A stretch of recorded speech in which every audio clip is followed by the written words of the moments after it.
सरफरोशी की तमन्ना अब हमारे दिल में है, देखना है जोर कितना बाजुए कातिल में है। Hi, it's Mohammad Shoaib once again welcomes you all to my channel Super 20 classes for maths especially for the students of class 9 and 10।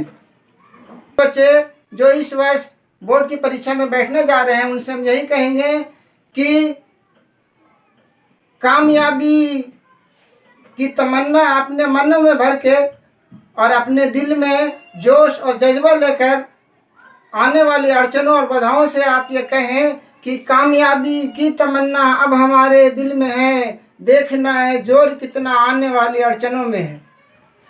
ये आने वाली अड़चन बाधाएं क्या हैं? ये आने वाली अड़चन और बाधाएं हैं आपकी नींद, सुस्ती, थकान, मोबाइल गेम, खेलकूद, इन सब से आपको पार खा के आपको कामयाबी पाना है।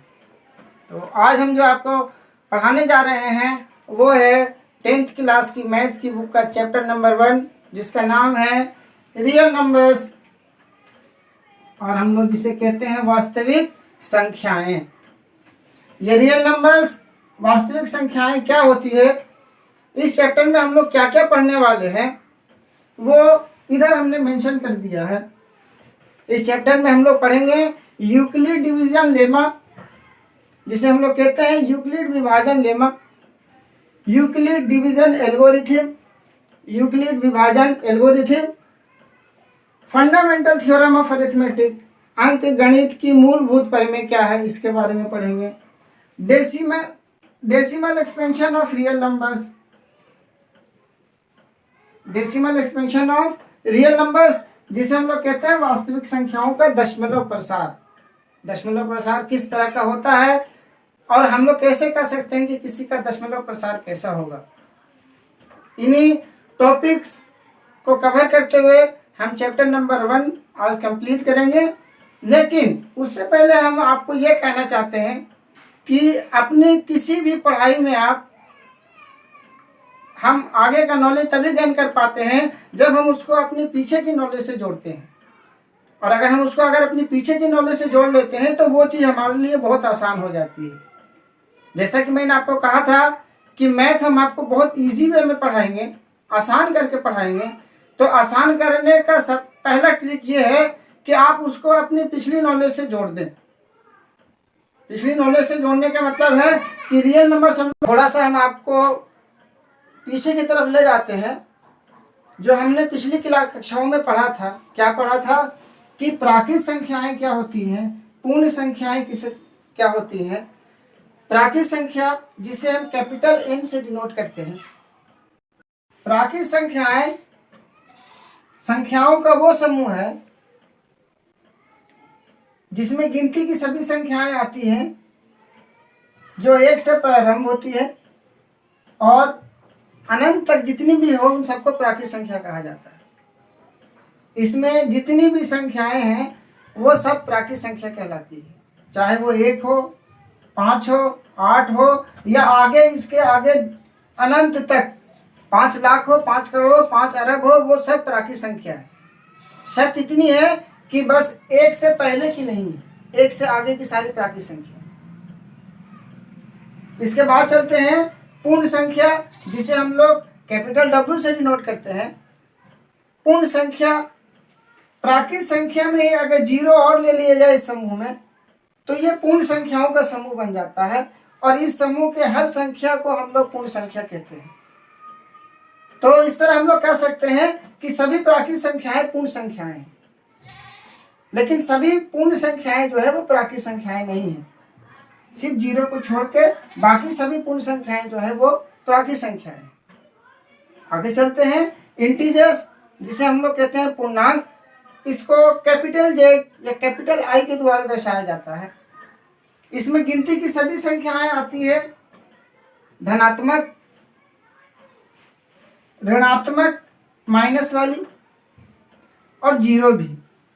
यानी गिनती हम प्लस साइड से गिनते जाएं, माइनस के साइड से गिनते जाएं, अनंत तक और 0 भी, ये सब इस समूह में आ जाता है। यानी कि इंटीजर्स पूर्णांक में प्राकृत संख्याएं भी आती है, पूर्ण संख्या भी आती, संख्याएं भी आती है, साथ में ये ऋणात्मक संख्याएं भी आती है। इसके बाद अभाज्य संख्याएं, जिसे हम लोग जानते हैं कि जो अपने पहाड़े में आता है और एक के पहाड़े में आता है। इसके विपरीत, इसको उल्टा करें अगर, कि अगर किसी और के पहाड़े में भी आ जाए कोई, तो उसे हम लोग भाज्य संख्या कहते हैं, कंपोजिट नंबर्स कहते हैं। और सम संख्याएं, विषम संख्याएं, मुझे उम्मीद है कि ये आपको पता होगा सम संख्याएं किसे कहते हैं। जिसका अंतिम अंक 0 हो या एक सम संख्या हो, अर्थात जो 2 के पहाड़े में आ जाए उसे सम संख्या कहते हैं। और जो 2 के पहाड़े में नहीं आए, 2 से पूरी नहीं कटे, उसे हम लोग विषम संख्या कहते हैं। उसके बाद परिमेय संख्याएं और अपरिमेय संख्या। परिमेय संख्याओं को थोड़ा सा हम आपको डिटेल में बताएंगे। तो परिमेय संख्याओं को आपको थोड़ा विस्तार से बता देते हैं। परिमेय संख्याएं किसे कहते हैं? ऐसी संख्या जिसे P/Q के रूप में लिखा जाए, P/Q के रूप में लिखा जाए, जिसमें Q 0 नहीं हो। पहली कंडीशन, जिसको P/Q के रूप में लिखा जा सके। दूसरी कंडीशन, जो डिनोमिनेटर है, हर जो है वो 0 नहीं होना चाहिए। तीसरी कंडीशन, P और Q दोनों पूर्णांक होना चाहिए। पूर्णांक अर्थात गिनती की सभी प्लस की संख्याएं, सभी माइनस की संख्याएं, साथ में 0 भी। All numbers, all positive numbers, negative numbers including 0 is called integer. तो पूर्णांक होना चाहिए, इंटीजर होना चाहिए। चौथी कंडीशन, P और Q दोनों सह-अभाज्य होना चाहिए। सह-अभाज्य क्या होता है? इसे कहते हैं हम लोग को-प्राइम नंबर्स। सह-अभाज्य संख्याओं का युग्म है, जोड़ा है। ऐसी 2 संख्याओं को सहभाज्य संख्याएं कहा जाता है जिसका मान सा 1 हो। HCF जो हो वो 1 हो, यानी उसमें कुछ भी 1 के अलावा और कोई कॉमन फैक्टर नहीं हो। जैसे 3, 7 दोनों एक ही पहाड़े में नहीं आते हैं, दोनों का मासा जो है वो 1 है। 9, 4 दोनों का मासा 1 है। इसमें सम विषम से कोई लेना देना नहीं है, बस खाली ये देखना है कि बस दोनों में 1 के अलावा कुछ और कॉमन नहीं आना चाहिए, 1 के अलावा किसी और के पहाड़े में दोनों नहीं आना चाहिए। जैसे 17, 15 दोनों एक ही पहाड़े में नहीं आते हैं। ऐसी संख्याओं को सहभाज्य संख्या कहते हैं। कंडीशन नंबर 1, 2 और 3, इसमें से अगर कोई भी कंडीशन अगर पूरी नहीं करता है अगर कोई संख्या, तो हम उसे परिमेय संख्या नहीं कहेंगे।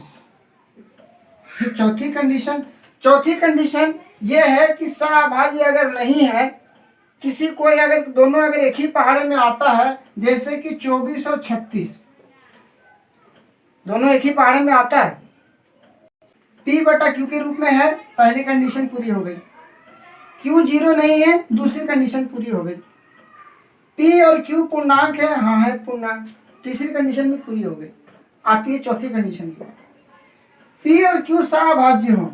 सहभाज्य का मतलब है कि दोनों एक ही पहाड़े में ना आता हो, लेकिन यहाँ तो आता है।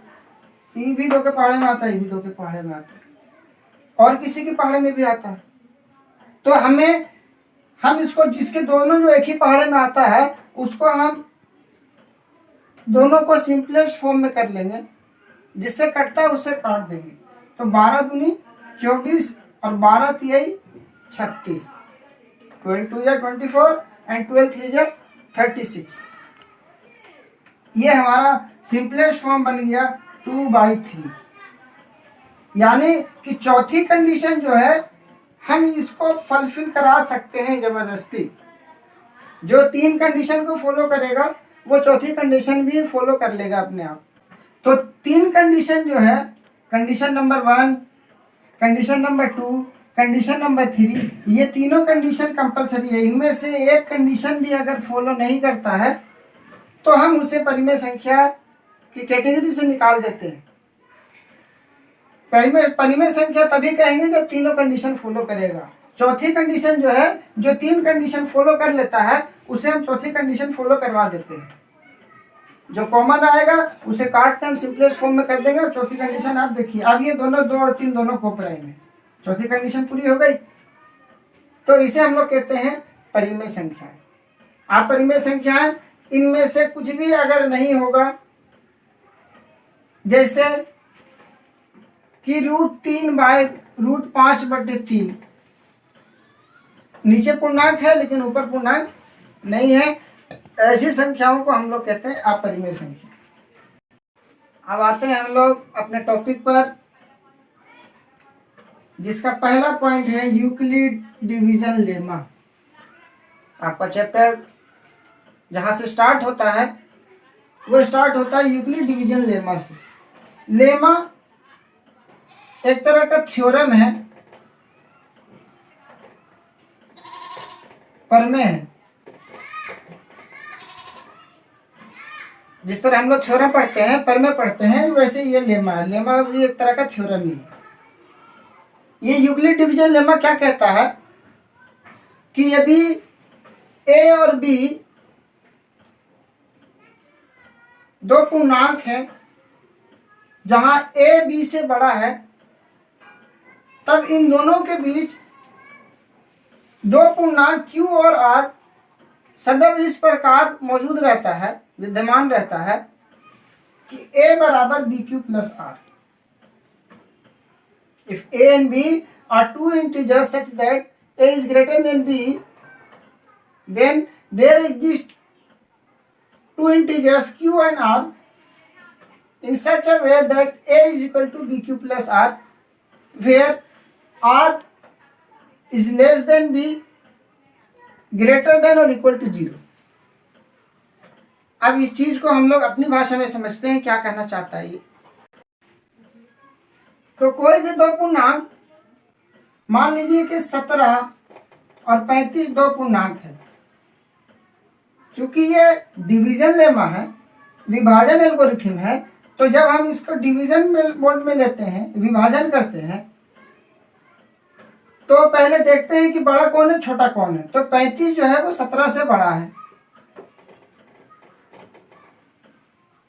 अब जब हम 35 को 17 से विभाजित करते हैं,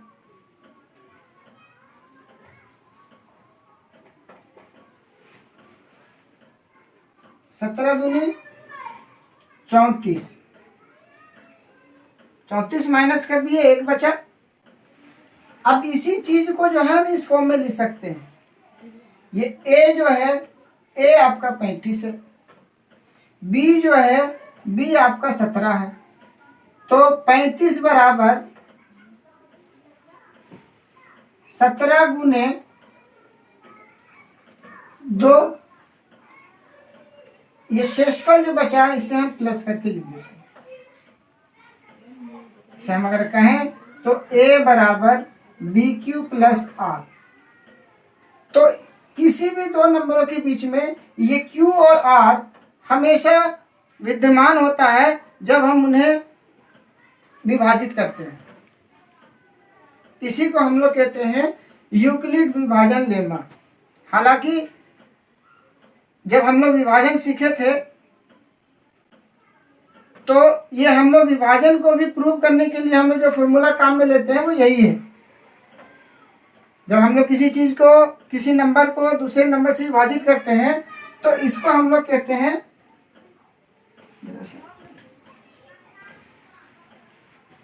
तो जैसा कि हम हमेशा करते हैं, जब हम लोग किसी संख्या को दूसरी संख्या से भाग देते हैं, जिससे भाग दिया जाता है वो भाजक होता है, डिवीजर होता है। जिसको भाग दिया जाता है उसे भाज्य कहते हैं, डिविडेंड। जो हमारा भागफल आता है उसे कहते हैं क्वोशिएंट, और जो बचता है उसे कहते हैं रिमाइंडर, शेषफल। और इसको चेक करने के लिए कि हमारा भाग सही है या नहीं है, हम लोग फॉर्मूला लिखते हैं, भाज्य बराबर भाजक गुने भागफल प्लस शेषफल। ये वही चीज तो है। ये यहाँ पे मेरा भाज्य जो है वो ए है, जो भाजक है वो बी है, जो भागफल है वो क्यू है, और जो शेषफल है वो आर है।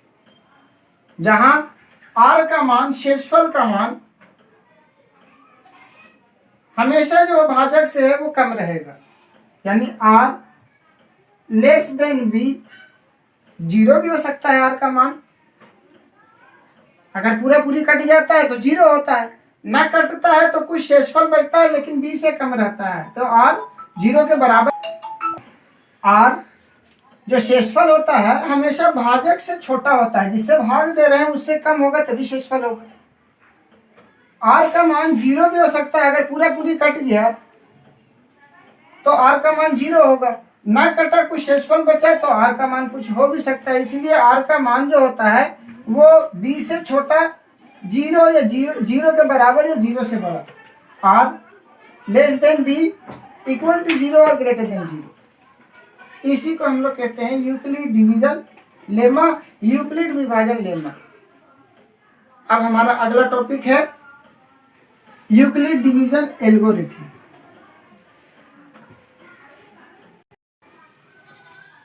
तो दूसरे टॉपिक पे जाने से पहले यूक्लिड डिवीजन लेमा से किस तरह से प्रश्न बनता है और किस तरह से प्रश्न आपसे पूछा जाता है, हम लोग पहले उसे समझ लेते हैं। तो एक क्वेश्चन दिए यहाँ पे बोर्ड पे, show that any positive odd integer is of the form 4q plus 1 and 4q plus 3 where q is some integer। दर्शाइए कि कोई भी धनात्मक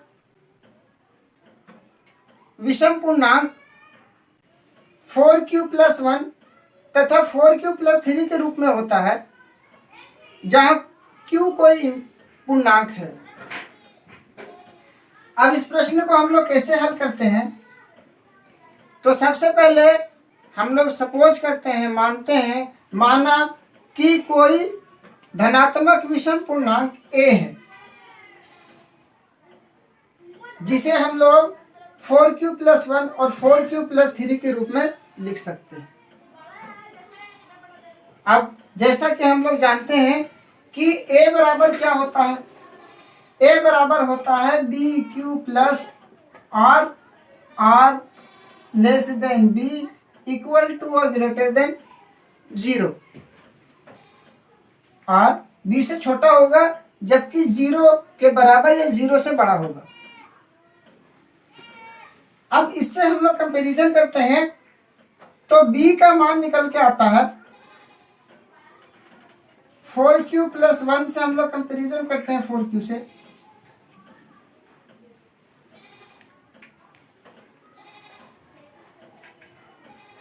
तो b का मान निकल के आता है, तब हमारा b बराबर होगा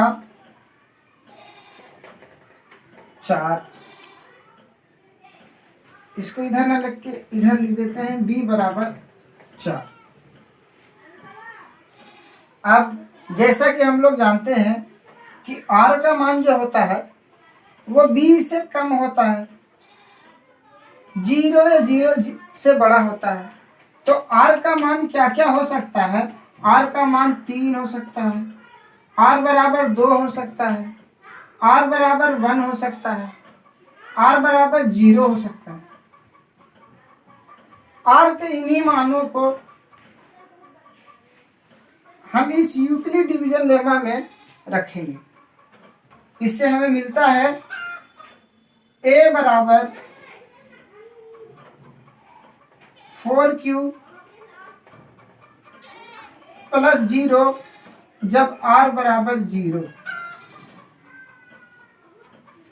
जब r बराबर 1 होगा तो a बराबर 4q प्लस 1, जब r बराबर 2 होगा तो a बराबर 4q प्लस 2, जब r बराबर 3 होगा तब a बराबर 4q प्लस 3।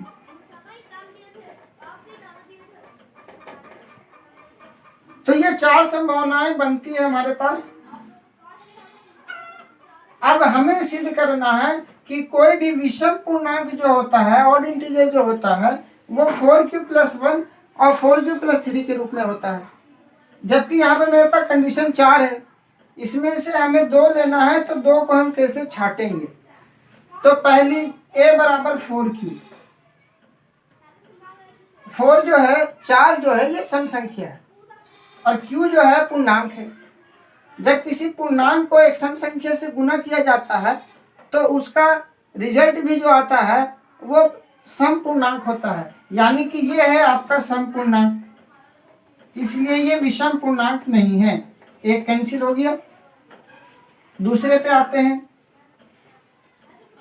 4q अभी भी बताए कि ये सम पूर्णांक है, इवन इंटीजर है। तो किसी भी इवन इंटीजर में अगर 1 ऐड कर दिया जाता है तो वो ऑड इंटीजर बन जाता है, यानी ये हो गया आपका विषम पूर्णांक।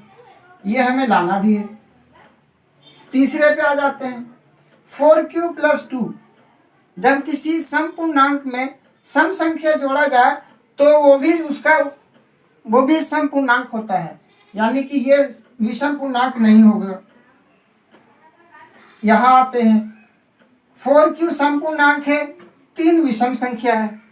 किसी सम पूर्णांक में विषम संख्या जोड़ दी जाए तो वो भी विषम पूर्णांक हो जाता है। तो हमें विषम पूर्णांक चाहिए, यानी कि हम लोग क्या देखें कि कोई किसी भी इंटीजर q के लिए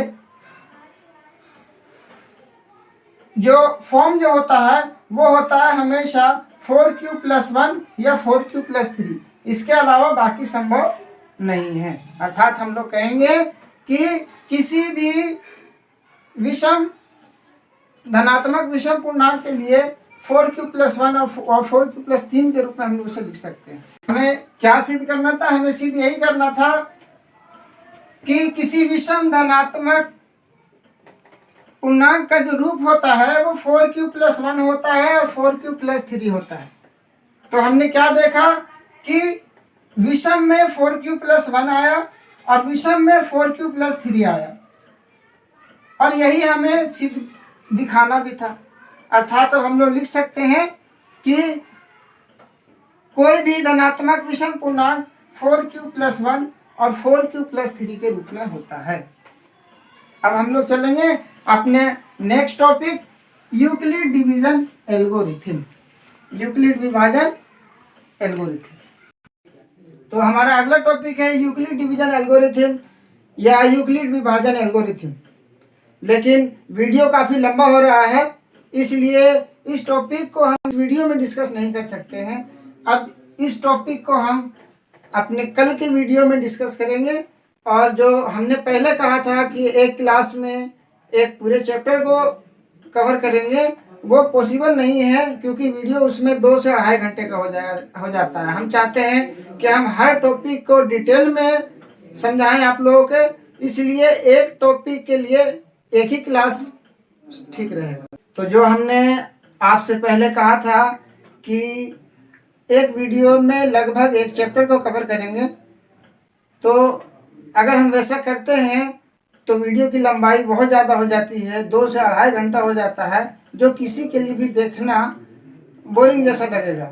इसलिए अपने प्लान को फिर से रिवाइज करते हुए अब हम ये चाह रहे हैं कि एक वीडियो में एक ही टॉपिक को कवर किया जाए, इसलिए अगले वीडियो में हम इस टॉपिक को कवर करेंगे।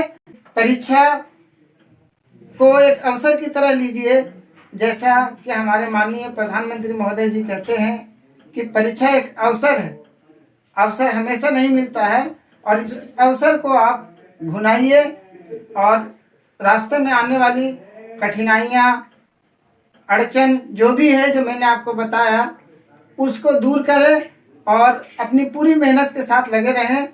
तब तक के लिए बी कनेक्टेड। Bye bye. अल्लाह हाफिज़।